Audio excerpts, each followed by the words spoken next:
Hey guys, it's Girl Got Game. Welcome back to what is going to be the final episode of XOXO Droplets, Sad Face, and unfortunately we're going to end on a little bit of a downer. Not too bad. I mean, this is the only bad ending you can get in the game.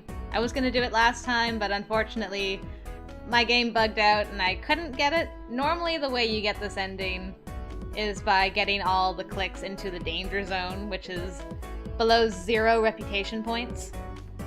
But I couldn't get it to activate normally. But thanks to the developers of this game, they were very nice and emailed back and forth with me trying to get this to work.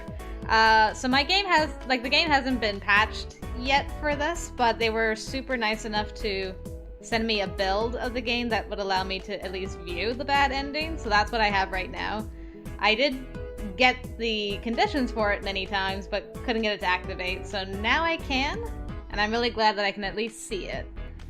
So, Jerket's been very bad, hasn't been playing well with others under normal circumstances. So, this is the scene that plays out when you've been very bad at school. How can you do something like that? Who cares if I'm not friends with those losers?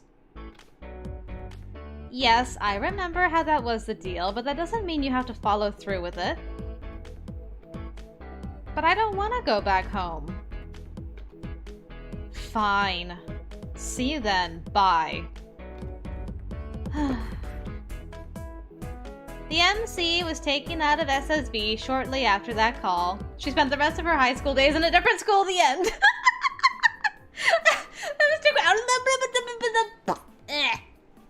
Alright. Yay! We got the ending! Oh, thank you so much. Thank you so much for sending me the build so I could at least view that. That was hilarious.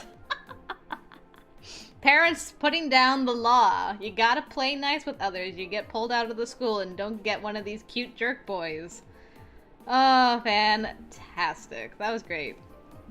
Alright, so time for my final thoughts on this delightful game. It's been a blast, honestly. I can't praise it enough.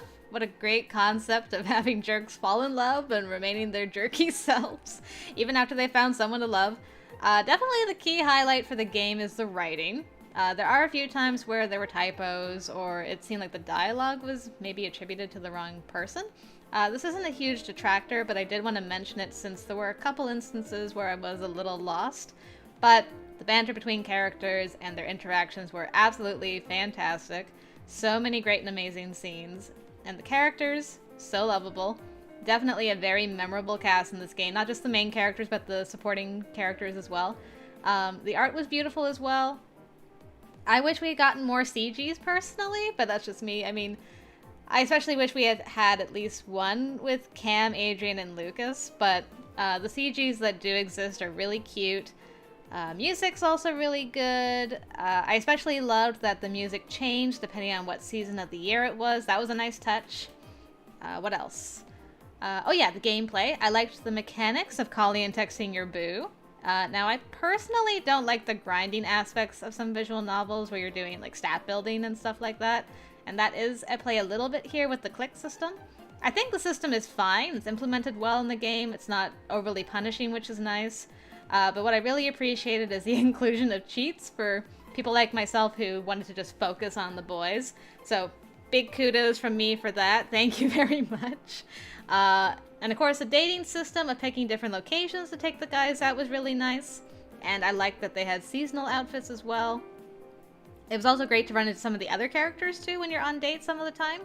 Of course, some of the date locations are locked either behind affection points, time of year, especially with the swimming dates, having enough points with some of the clicks. But again, that's easily bypassed with cheats, which is appreciated since I didn't want to miss out on any of those dates. Having different jobs you could go do and having different bosses you interacted with that would send you letters at the end of the year was really neat too. There was a good variety and a good cast that way. Also, the different kinds of accessories in the games were really nifty, and it was fun to customize the MC differently. I like that there were different pieces that appealed to the different guys, so it added some nice variety to the look of the character. And before I forget them, I definitely want to talk about Lynn, Missy, and Alicia. Those characters were definitely my favorite out of the side characters. Lynn, I mean, what to say about Lynn other than, I'm sad I can't date you still. Right from the beginning till now, still sad about that. I mean, whether he's Nurse Lynn or Jerk Lynn, Lynn is fantastic and does a great job with this group of ne'er-do-wells.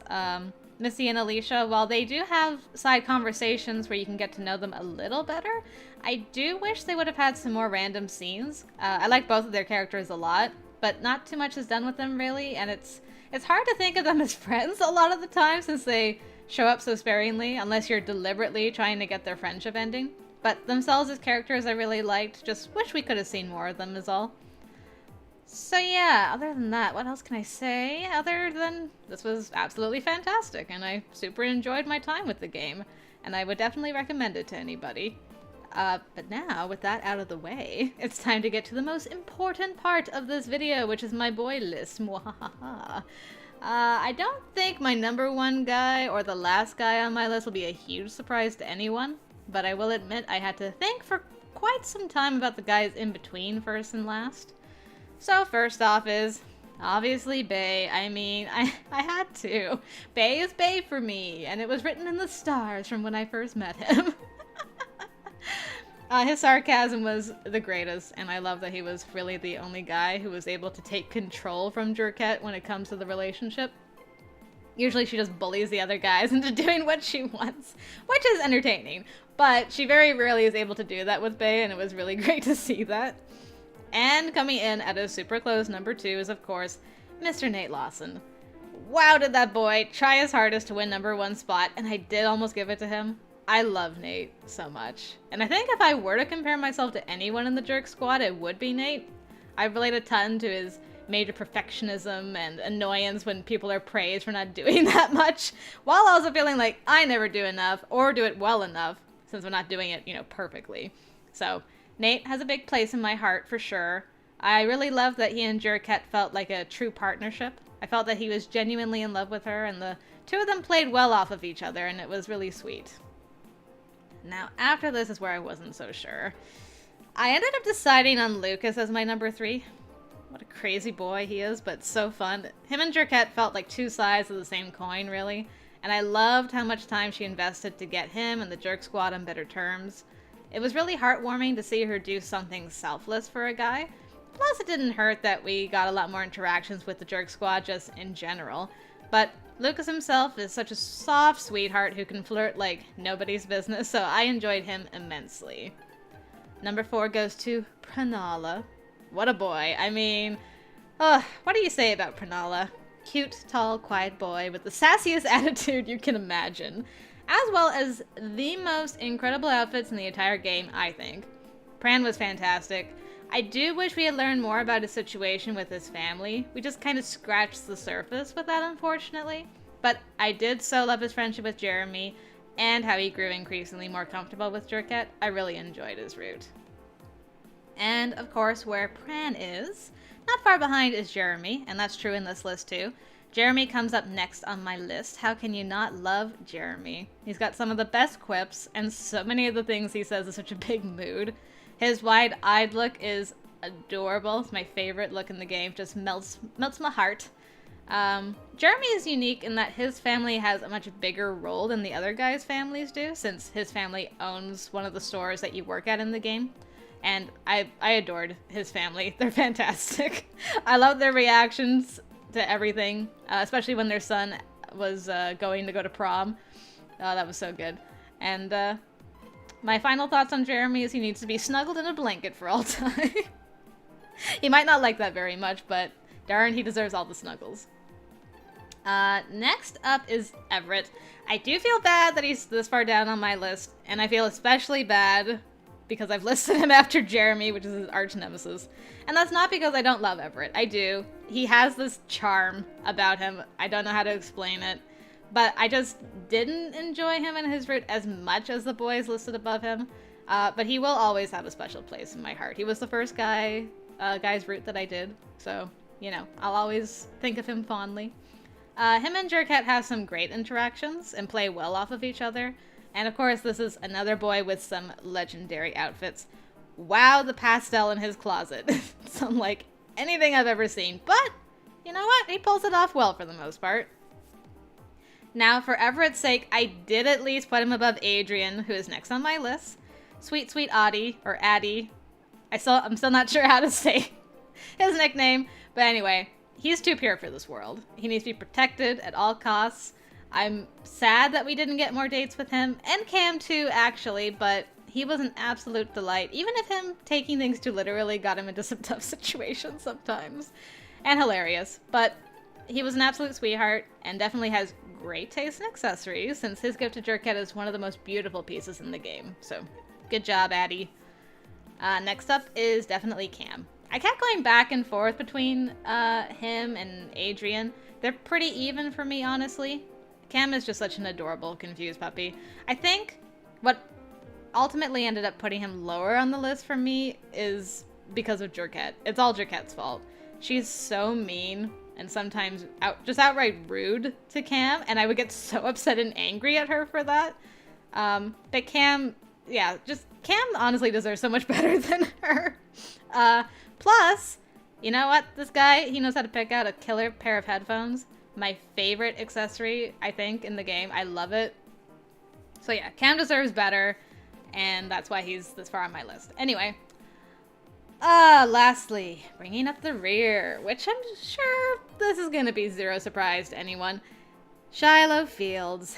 Yeah, what to say about Shiloh? I mean, he's written incredibly well.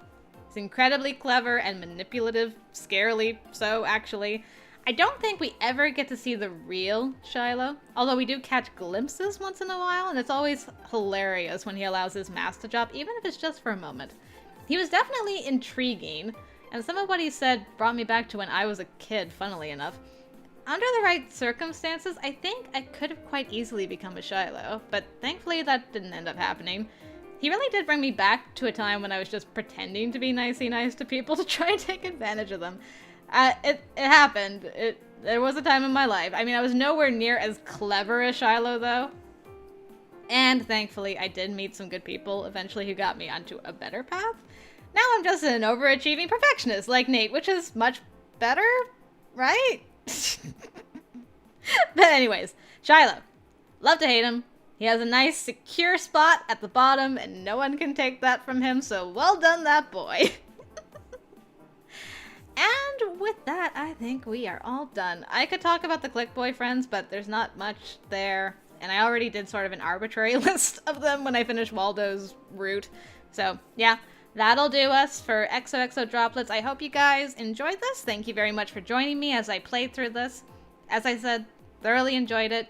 Definitely would recommend it. And a big thanks to GB Patch for not only sending me a build so that my OCD-ness could be satisfied by seeing what the bad ending was, but also for sending me this game in the first place. Had a ton of fun with it. I'll always look forward to future games from them for sure.